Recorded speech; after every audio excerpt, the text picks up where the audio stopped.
O livro de Levítico, capítulo 24. Levítico 24.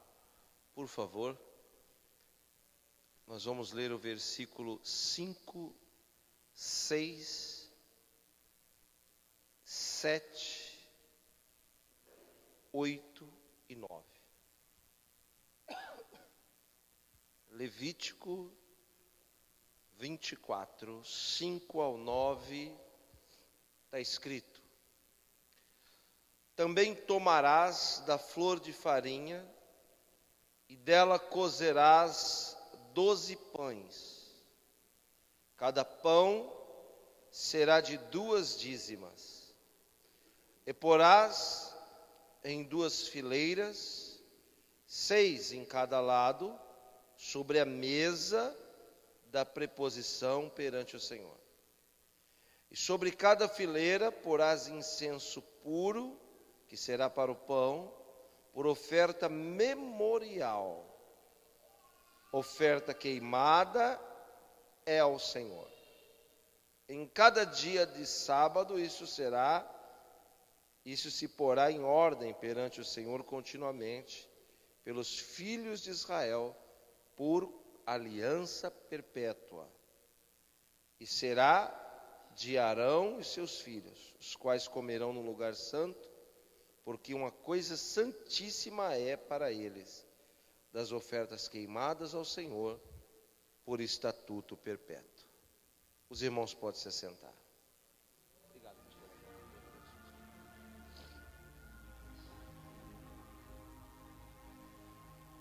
Segundo o que sabemos, por sacramento da igreja, existem 2 elementos que são considerados sagrados. Pode abaixar o fundo um pouquinho. Se quiser, pode até deixar sem. 2 elementos considerados sagrados. O primeiro, o pão. E o segundo, o vinho. Quando eu falo sacramento, eu não estou falando de dogma de igreja. Eu estou falando de doutrina bíblica. A igreja cristã possui 2 sacramentos na sua doutrina. Doutrina é algo que não pode ser mudado. Ok? Dogma é ideologia humana. Então, cada um tem o seu dogma, tem o seu entendimento, mas doutrina é algo que não se muda, e ela tem que ter base bíblica. Então, o cristianismo possui 2 sacramentos. Primeiro, o batismo. Segundo, a Santa Ceia. E Santa Ceia não se faz com carne, Santa Ceia não se faz com fruta, Santa Ceia não se faz com vegetal. Santa Ceia, propositalmente, se faz com pão e com vinho. Por que com pão? Porque o pão é uma bênção que Deus dá ao homem para que ele sobreviva. O pão é o elemento mais sagrado que brota da terra. É, por várias vezes, citado nas Escrituras como a garantia da existência. O pão é tão sagrado que se tem uma oração específica para abençoar o pão. A oração é: Baruch atah Adonai Eloheinu melech haolam, Amotz lehemin haaretz, Baruch shen kavod malhuto leolam vaed, que quer dizer: bendito sejas tu, eterno nosso Deus, Rei de todo o universo, que fazes brotar na terra o pão. Bendito é o teu nome e o seu reino jamais terá fim.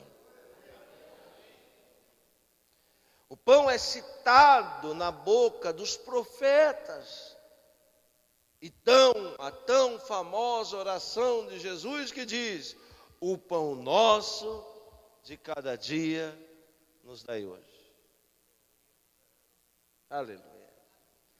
Por quê e desde quando que o pão se torna um elemento sagrado para o povo de Deus? Depois da saída do Êxodo. Por quê? Porque Israel foi ficar no deserto, aos pés de uma montanha chamada Sinai, por 39 anos e 8 meses ininterruptos. E eles precisavam ser sustentados ali naquele deserto. Ora, irmãos, deserto. Se alguém chegar num deserto e tentar plantar alguma coisa, vai colher alguma coisa? Não, no deserto não se colhe nada. O território é árido, ultra árido. É um território onde não se dá para plantar, porque para você plantar algo, a terra tem que estar preparada. E como 3,5 milhões de hebreus seriam sustentados durante quase 40 anos. Como vai sustentar esse povo se nem terra para plantar tem? Aqui o pão aparece como algo sagrado, porque Deus disse para Moisés e para Israel, quando ficaram indagando: Deus, como é que a gente vai viver num lugar seco desse? Não tem nem terra para a gente plantar. Como é que a gente vai ter sustento aqui? Aí Deus disse o seguinte: todo dia, pela manhã, eu vou mandar o pão para vocês. Mas como assim, Deus? Todo dia, quando o dia amanhecer, que é o horário em que a minha misericórdia se renova, junto com a renovação da minha misericórdia, eu vou enviar a providência do sustento. Eu acho que você está começando a entender o que eu estou dizendo. Eu estou dizendo que quando você acorda de manhã, talvez você, quando acorda, o sol já está raiando. Você não viu o sol nascer. Mas ainda sem ver o sol nascer, Deus honra a palavra dele, que ao nascer do sol, ele já está renovando a misericórdia sobre a sua vida. E aí você acorda para batalhar o pão, e ele já garantiu o pão junto com a renovação da misericórdia. É só uma questão de tempo para você tomar posse daquele sustento. Deus disse assim: todo dia eu vou enviar do céu o pão. E quando eles acordavam de manhã, estava aquele pó nas portas das casas. E aí eles chamam aquele pó de maná. Sabe o que quer dizer a palavra maná? Maná quer dizer: o que é isso? Maná é uma pergunta. Maná quer dizer: o que é isso? Porque eles disseram, Deus falou: vou mandar o pão e vai vir na porta de vocês. E eles, quando encontram, ele pergunta: o que é isso? É uma palavra, aleluia, é uma pergunta e ao mesmo tempo uma surpresa. Que isso? Como pode isso acontecer? E Deus disse: vocês não precisam mais se preocupar, porque tudo que vocês precisam, eu vou mandar do céu para vocês. Você recebe o que eu estou falando?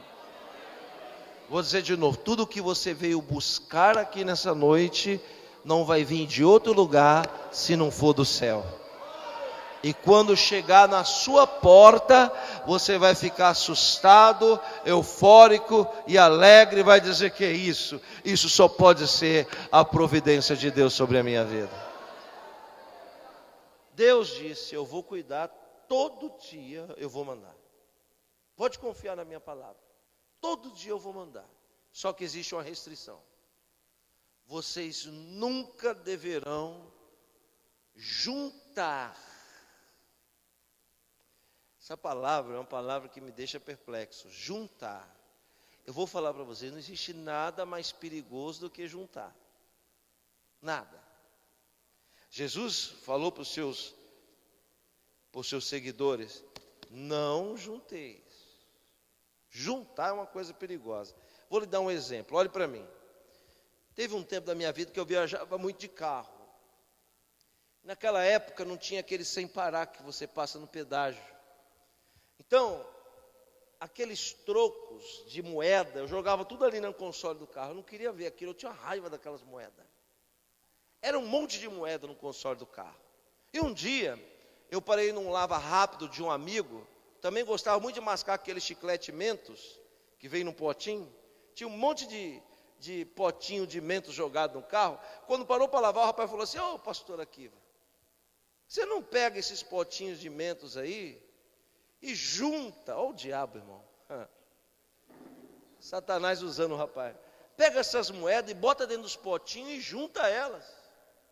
Veja, aquelas moedas estavam jogadas lá, eu nem dava bola. Se alguém pegasse, eu fazia questão que levasse, era tudo. Mas quando ele diz assim, junta as moedas no potinho, irmãos, quando eu comecei a juntar aquelas moedas, eu era capaz de matar e morrer por 5 centavos. Porque aquilo entrou tão forte no meu coração de juntar. Juntar é uma coisa perigosa demais. Você não pode juntar nada. Eu não estou falando só de moeda, não. A gente não pode juntar nada. Porque qualquer coisa que a gente juntar, a gente se apega. Alguém está entendendo? Deus disse assim, vocês não podem juntar, a única restrição, esse pó. Vocês podem pegar quanto quiserem. Quanto quiser, faz bolo, faz tudo que vocês quiserem. Mas nunca junta e guarda para outro dia. Os sábios judeus dizem que aquele pozinho que fazia o pão e o bolo tinha cheiro de baunilha, era uma coisa agradável. Mas imagine você que Yosef Akiva estivesse lá e dissesse, quer saber? Pode ser que amanhã Deus esquece. E eu pegasse um potezinho, irmão, e juntasse, pegasse ali um potezinho, guardava dentro do armário e deixava lá. Você imagina se eu fizesse isso? O pote ia ficar lá, cheio do pozinho para fazer bolo, e eu pensando, tem que se preparar para amanhã, tem que ficar pronto, de repente Deus falha. Quando o dia virava 18 horas, que eu abria o armário, parecia que tinha um bicho morto lá dentro. Porque era só virar o prazo. E aquele pó com cheiro de baunilha passava a feder mais, muito mais do que um animal morto há dias. Por que Deus não queria que Israel guardasse? Porque Deus queria que Israel confiasse nele todo dia. Não, eu não estou dizendo Deus queria que Israel confiasse nele. Não. Deus queria que Israel confiasse nele todo dia. Não era confiar em Deus só quando conviesse. Não. Era confiar em Deus todo dia. Por que a maioria de nós vivemos escassez? Porque é Deus falando para mim e para você. Para cada dia basta o seu mal. E eu quero que você aprenda a confiar em mim todo dia. Todo dia. Depois disso, Deus mandou Israel fazer uma casa para ele. E dentro dessa casa, no lugar intermediário, mandou fazer uma mesa de ouro. E disse o seguinte, façam uma mesa de ouro para mim.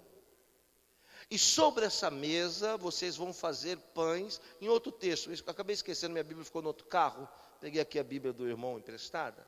Mas, em outro texto da Bíblia diz, Deus falou assim, vocês pegam e façam 12 pães, enfileirados, uma fileira de 6 de cada lado, portanto 12. Estes pães devem ser achatados, aleluia, e redondos. Eu quero que esses pães fiquem dentro da minha casa, aleluia, diante da minha presença. Para que Deus queria que colocasse pães diante do altar? Por quê? Para quê? Por acaso Deus precisa de pão para viver? Não. Quem é que precisa de pão? O homem. Deus não precisa de pão. Mas por que Deus dava uma ordem? Tragam a primícia da farinha e façam pães enfileirados, 6 de cada lado, portanto 12, achatados e redondos. Primeiro, por quê? Eu lhe explico. Porque lá fora existem 12 tribos. Por isso 12 pães aqui dentro. Então, lá fora existem 12 tribos. Aí Deus diz, eu quero aqui dentro 12 pães. Representando quem está lá fora. Quem é que vai trazer a farinha para fazer os pães aqui dentro? Quem está lá fora. Quem está lá fora traz a farinha para fazer os pães aqui dentro. Se faltar o pão aqui dentro, vai faltar o pão lá fora. Mas se nunca faltar o pão aqui dentro, também nunca vai faltar o pão lá fora. Você entendeu, pastor? Tem pessoas que deixam faltar o pão aqui dentro. E é por isso que falta o pão lá fora. Mas se você cuidar da obra de Deus e não deixar o pão faltar aqui dentro, pode confiar, Deus também não vai deixar o pão faltar lá fora. Como que era feito esse pão? Olhe para mim, deixa eu lhe dizer. Fazem 10 meses que eu estou pastoreando aqui perto, São José dos Campos. E o pastor Elcio sempre está lá, né, pastor? Vai lá visitar a gente, sempre está lá. Está aqui um grupo de obreiros da igreja que vieram me acompanhando. E se você um dia tiver oportunidade, no segundo domingo, de ir lá participar da ceia conosco, você vai perceber uma coisa. O pão da nossa ceia é um pão diferente do que você está acostumado. Por que é diferente? Porque nós seguimos exatamente a risca o padrão bíblico. Qual que é o padrão bíblico? Deus diz o seguinte: o pão dentro da minha casa não pode ter fermento. Ponto. Se você voltar à Bíblia em Êxodo 12, Deus diz assim: o anjo da morte vai passar na terra do Egito, Êxodo 12. E as casas que tiverem a marca do sangue do cordeiro, o primogênito não morre. Ponto. Mas antes disso Deus diz, antes de passar, aleluia, o sangue nos umbrais, antes, vocês têm que tirar o fermento de dentro de casa. Porque a casa que tiver fermento, vocês podem passar o sangue, mesmo assim o anjo da morte vai entrar. E Deus disse, aqueles que quiserem me servir, não podem ter fermento dentro de casa. Olhe para cá. Eu quero falar de 3 tipos de pães que estão dentro da casa de Deus. Primeiro, Deus não aceita pão com fermento. Esses pães que eu estou me referindo não poderiam ter fermento. Porque se tem uma coisa que Deus abomina, é o fermento. Deus não gosta de fermento, e isso está na Bíblia que eu estou falando. Porque o que representa o fermento? A Bíblia diz que um pouco de fermento leveda toda a massa. O que é levedar? Eu vou te dizer o que é levedar. Levedar é tirar a originalidade. Aleluia. E o que é tirar a originalidade? Tirar a originalidade é adulterar a massa. Aleluia. Quando fala de adultério, as pessoas acham que adultério é só sexo. Não. Adulterar pode ser uma assinatura. Adulterar pode ser um número. Adulterar pode ser uma fala que mudou. Olha aqui para mim, se alguém aqui quer viver na presença de Deus, vai ter que fazer uma limpa na sua vida, e vai ter que arrancar todo o fermento que você insiste em guardar. Por que adultera? Porque se você pegar um pão sem fermento e assar, ele vai ficar fininho e crocante, duro. Se você colocar fermento, o que vai acontecer com a massa? Ela vai... Você conhece alguém inchado? quanto mais inchado o caboclo é, mais fermentado ele também é. Sabe o que é fermento para Deus? Pessoas que aumentam a história, aumenta a conversa. Qualquer coisa que for aumentada, ele rejeita. Ele quer que as coisas sejam feitas do jeito que elas são. Aleluia, você não entendeu? Eu falei terça-feira na igreja que Deus rejeitou a oferenda de Caim. Por quê? Simples. Porque Deus, quando Adão e Eva pecou, disse para eles: a partir de hoje o culto tem que ter sangue. Adão e Eva, quando saem do Éden, ensinam os dois, dá a mesma instrução para os dois: culto para Deus tem que ter sangue. A mesma instrução foi dada para Abel e para Caim. Só que chegou um dia que Caim disse: sabe o quê? Por que eu tenho que fazer do jeito de Deus? Vou fazer do jeito que eu quero. Quando ele vai e faz do jeito que ele quer e não do jeito que Deus mandou, Deus rejeita a oferta dele.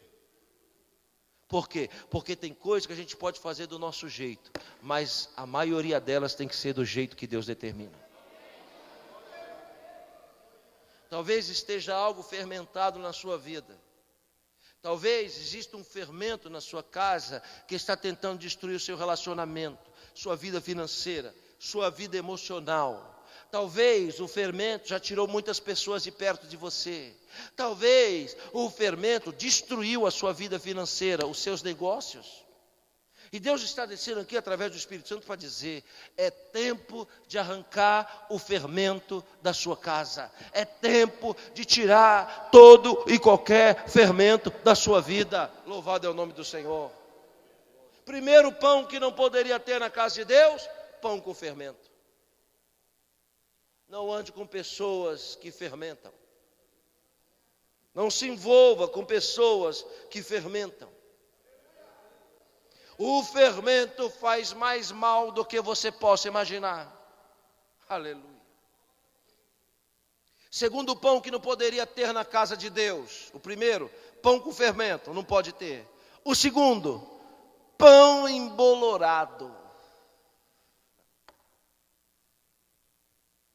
A Bíblia diz no livro de Levítico que ninguém poderia trazer para Deus pão duro, pão embolorado. Que coisa formidável, fantástica.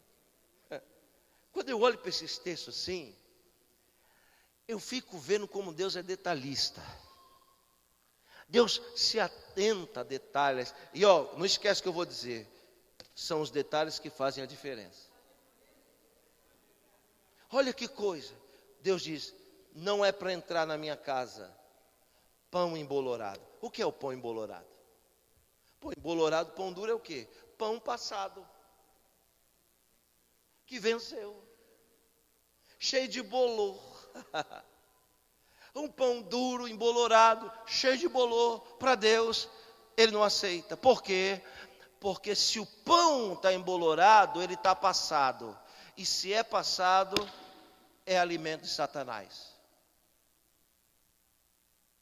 Veja, estou dizendo a você, do que o diabo se alimenta? Do passado. Você nunca vai ver o diabo acusar alguém pelo futuro. O diabo se alimenta de passado. Se você vê alguém falando do passado do outro, irmão, é o diabo na boca dele. Porque o alimento de Satanás é o passado. Veja, são 3 ângulos de visão: o foco e a visão satélite ao redor. No foco você enxerga com clareza, a visão satélite só o vulto. Todos nós temos 3 ângulos de visão. O tempo são 3: passado, presente e futuro. Quando o diabo olha para você, ele vê você como? No passado, cheio de pecado, cheio de bolor. Aleluia. Quando as pessoas olham para vocês, elas não conhecem, não conseguem visualizar o seu passado. Pode até conhecer, mas não visualiza. Então os humanos, quando olham para mim e para você, nos vê no presente. Deus não. Deus, quando olha para mim e para você, não nos olha no passado como éramos e nem no presente como somos. Deus nos vê como seremos no futuro, na estatura de varão e de varoa perfeita. O que é pão embolorado? Pão embolorado são coisas que não prestam para nós. E se não presta para nós, também não presta para Deus. Será que nenhum de nós aqui temos noção na vida do que é bom e do que é ruim? Jesus diz, se o filho pedir um pão, você dá para ele uma pedra? Claro que não. Por quê? Porque todo ser humano tem noção do que presta e não presta. Eu estava contando para os meninos que na década de 90, eu fui pastor de uma igreja em São Paulo. Uma igreja relativamente no bairro pobre. E eu morria de medo quando os irmãos diziam que tinham uma oferta para dar para a igreja. Tipo assim, uma vez chegou uma irmã lá e falou assim, pastor,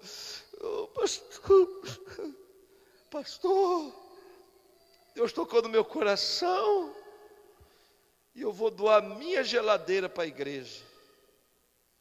Eu fiquei tão eufórico, falei, nossa, que irmã abençoada, vai doar geladeira para a igreja. Não, mas a única coisa, o senhor tem que arrumar um carreto para ir lá buscar. Aí a gente arrumou um trocado, vamos lá buscar a geladeira. Que oferta, que bênção. Irmãos, quando a geladeira chegou, aquela parte de baixo, parecia aqueles queijos suíços, todo enferrujado, parecia que o rato roeu tudo aquilo. Ela olhou e disse, ó pastor, está um pouco enferrujada, mas está boa. Eu, irmão, tá bom, vamos ligar na tomada. Quando ligou na tomada, irmão, eu achei que era o helicóptero que estava descendo em cima da igreja. Vai explodir. Isso vai explodir já já. Ela diz, não pastor, está fazendo esse barulhinho aí, mas ela está boa. Aí eu falei, então deixa que eu vou abrir para ver. Irmão, quando eu coloquei a mão naquele ferro, você quer ver eu ficar nervoso e eu tomar choque? Não, irmão, se eu tomar choque eu mudo. A barba fica toda ouriçada assim de energia. Parecendo um porco espinho. Irmão, eu tomei um choque, aquele choque fino, pastor João. Aquele que dói na alma assim, dói lá dentro do osso, do tutano do osso. Deu aquele choque assim, tenho que desligar ela tomar, senão vai ficar grudado lá. Ela falou, não pastor, aqui o senhor passa uma fita isolante preta. Falei, que bênção, né, irmã? Glória a Deus. Vamos tentar abrir ela fechada mesmo, sem ligar. Quando abriu, irmão, toda verde dentro. Bolorado, parecia que tinha um cachorro morto lá. Depois eu descobri que, na verdade, ela tinha comprado uma outra nova para ela. E não tinha como se livrar daquela, fez eu pagar o carreto. O que acontece, irmãos? Grave bem o que eu vou lhe dizer. Se não serve para nós, também não serve para Deus.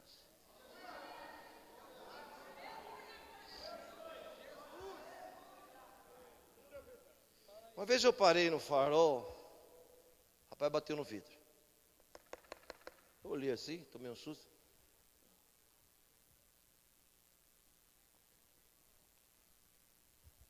Falei, poxa, o cara deve estar com fome, né? Vou dar um dinheiro para ele. Mexi ali. Peguei, as moedas ninguém tocava. Peguei ali R$5. Baixei o vidro e dei para ele. Quando dei os R$5, ele olhou assim para mim e falou, olhou para o cara e falou, só isso, patrão? Assustei, né? Como assim isso aí? Seu carrão desse daí, R$5, pô, dá 10 aí. Eu fechei o vidro, fui embora. E o Espírito Santo lá na frente me disse, está vendo aí? Tem coisa que nem os mendigos aceitam. E o meu povo quer dar para mim. Deus disse, eu não quero pão embolorado da minha presença. Porque da forma com que vocês me tratarem, eu vou tratar vocês também. Alguém está entendendo? Deus está libertando pessoas aqui do passado. O Senhor não quer ver mais você se alimentando do seu passado. Porque o seu passado foi jogado no mar do esquecimento. Deus não quer o seu passado. E eu termino, porque eu sei que vocês estão cansados. O terceiro tipo de pão que não poderia entrar na casa de Deus é o pão quebrado. Pão quebrado é chamado por nós de migalhas. Lembra da mesa que eu falei? Está aqui a mesa, 12 pães redondos. O sacerdote vai pegar no pão, preste atenção no que eu estou dizendo. Aí ele pega no pão, quando ele vai quebrar o pão aqui, as migalhas caem da mesa. Um pedaço cai da mesa. Ele poderia dizer o seguinte: vou pegar e vou comer. Deus proibia. Qualquer coisa, é muito forte isso. Qualquer coisa que caísse da mesa era para varrer e jogar, incinerar no fogo do sacrifício. Servo de Deus nenhum poderia pegar migalha. Eu vou dizer algo aqui rápido, posso? Eu acho que eu estou cansando vocês. Sim ou não? Está meio a meio lá.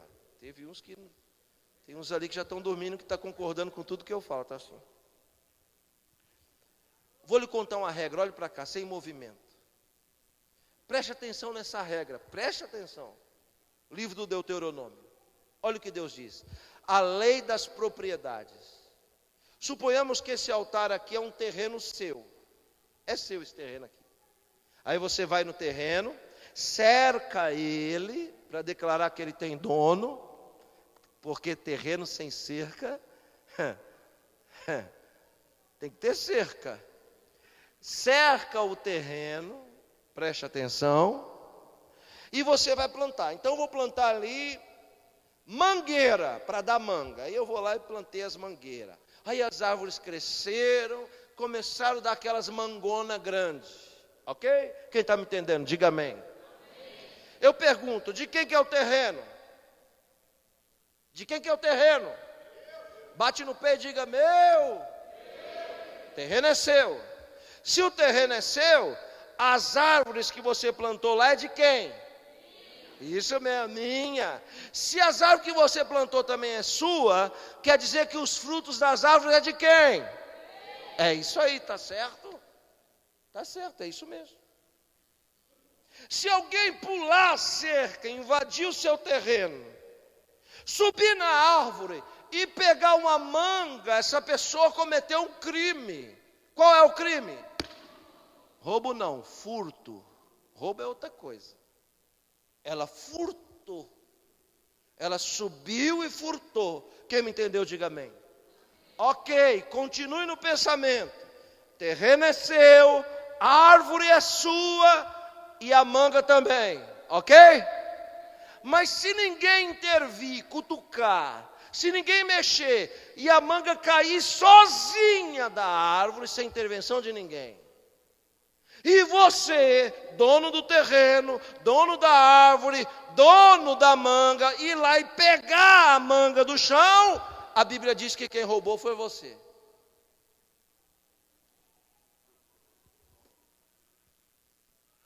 Por que quem roubou foi você? Eu vou dizer o seguinte, o que a Bíblia diz. Enquanto o fruto estiver na árvore e você ir lá e colher, ele é seu. Mas se ele cair sozinho, sem intervenção de ninguém, quem fez o fruto cair foi Deus. Por que Deus fez o fruto cair? Porque Deus ouviu a oração do órfão, da viúva, do estrangeiro e do necessitado. E para responder a oração do necessitado, Deus fez da árvore cair a manga. É a resposta para quem precisa. O nome disso é providência divina. Se ela cair não é mais sua, você vai olhar para a manga e dizer, não perdi. Não, é Deus que preparou para alguém que está precisando, e logo ele vai aparecer na sua porta. Eu acho que você não entendeu o que eu falei, vou dizer de novo. Tudo aquilo que você pensa que perdeu, você não perdeu, sabe por quê? Porque não era seu. Estava no seu território e na sua árvore, mas Deus já tinha preparado para não ser seu, porque o que é seu, Deus não faz cair da árvore, mantém preso, aleluia, para suprir as suas necessidades. Deus diz, qualquer coisa que cair, as migalhas que cair da mesa, é proibido o servo meu comer a migalha. Por que Deus diz isso? Simples, porque os deuses de Canaã, onde Israel ia entrar, trabalhavam invertido. Quando a pessoa fazia um sacrifício para Dagon, quando a pessoa fazia um sacrifício para Astarote, quando a pessoa fazia um sacrifício para outros deuses que são demônios, esses sacrifícios eram feitos na mesa, preste atenção, e o resto, as vísceras do animal, o focinho, tudo que não prestava, ele jogava para baixo da mesa. O pão que ninguém queria, jogava para baixo da mesa. Para quê? Para os adeptos, os adoradores de Baal comer da migalha que caía da mesa. Aí Deus diz assim: ninguém come da migalha que cai da minha mesa, porque eu não sou como os deuses do mundo. Os deuses do mundo dão para os seus seguidores o resto. Eu, Senhor, dou o melhor. Baseado em que o Senhor diz isso? E eu termino. Na mulher Ciro-Fenícia. A mulher Ciro-Fenícia não era crente, não era da igreja, não era de Israel. Quando Jesus chegou lá, que é Líbano, que ele chegou, ela foi, se ajoelhou aos pés dele e disse assim: eu quero um pedaço de pão, entre aspas, cura um ente querido. Jesus olhou e viu que ela não era da fé. Jesus olhou e disse assim: não se tira o pão da boca dos filhos. O texto original diz assim: não se tira o pão da boca dos deuses para dar para os cachorros. Por quê? Porque quem servia a Baal era chamado de cachorro. Olha o que Jesus diz: pelo jeito que você está aí vestida, você deve ser adoradora de Baal. Então eu vou falar uma coisa que você conhece muito bem: não se tira o pão da boca dos deuses, dos senhores, para dar para os cães. Sabe o que é isso? Acostumada a viver de migalha. Ela virou e disse: é verdade, mas os cães comem da migalha que cai da mesa do seu Senhor. Jesus parou e olhou e disse assim: a partir de hoje eu vou mudar a sua vida. Não vai mais viver de migalha, vai comer na mesa comigo. Vem aqui, se levanta, porque o milagre está chegando na sua casa. Se tem alguém aqui me ouvindo que vive de migalhas, seja quais forem. Quando eu falo de migalhas, eu falo de vários tipos de migalhas. Eu falo de migalhas emocionais. Eu falo de migalhas de pessoas que querem ser aceitas. Olha aqui para mim, irmãos. Eu paguei um preço muito caro na minha vida, para ter a liberdade que eu tenho, para ser livre. Hoje, eu não preciso mais provar nada para ninguém. Às vezes eu vejo alguém falar algo, aqui vai isso, e eu olho para a pessoa e digo assim: pois é, rapaz, quando eu era criança eu pensava igual a você. Quando eu bebia leitinho eu pensava igual a você. Esses dias eu fui num lugar, só tinha gente importante. O primeiro a ser chamado fui eu. Gabriel estava comigo, não sei se ele percebeu isso. Tinha um monte de cadeira assim. Primeiro que chamou no microfone, eu serve aqui, eu tomei até um susto assim, porque parecendo um... o senhor, vem para cá. Aí quando eu subi, eu vi aquelas cadeiras assim na frente. O que eu fiz? Fui e sentei lá no fundo, no cantinho. Sou bobo de sentar na frente, depois chegar alguém mais importante que eu, ele dizer: dá para o senhor dar licença? Pô, fulano aqui sentar. E Jesus diz assim: se alguém te chamar para sentar em algum lugar, senta sempre atrás. Por quê? Porque se você sentar na frente, chegar alguém mais importante que você vai passar vergonha para sentar lá atrás. Então já se coloca no seu lugar. Por quê? Porque se você se diminuir, alguém vai ficar incomodado e dizer assim: está fazendo o que aí atrás, rapaz? Vem aqui para frente. E vai honrar você e colocar você na frente. Quem é que senta na frente? Não estou falando que são os irmãos aqui, não. Os irmãos estão entendendo o que estou falando. Quem senta na frente, quem busca os melhores lugares, é alguém que está querendo provar alguma coisa para outra pessoa. E a gente não precisa provar mais nada para ninguém. Aleluia. Glória a Deus. Eu estou dizendo aqui para vocês, Ubatuba, que Deus tem um propósito de libertar você do fermento. Deus tem um plano de libertar você do bolor. E Deus tem um plano de libertar você das migalhas. Você não vai mais viver de migalhas. Você não vai mais viver de coisa estragada que não serve para ninguém. Você não vai mais viver de fermento. Hoje Deus tira o fermento da sua vida. Só aqueles que aceitam essa palavra e acreditam, aplauda bem forte ao Senhor aqui nessa.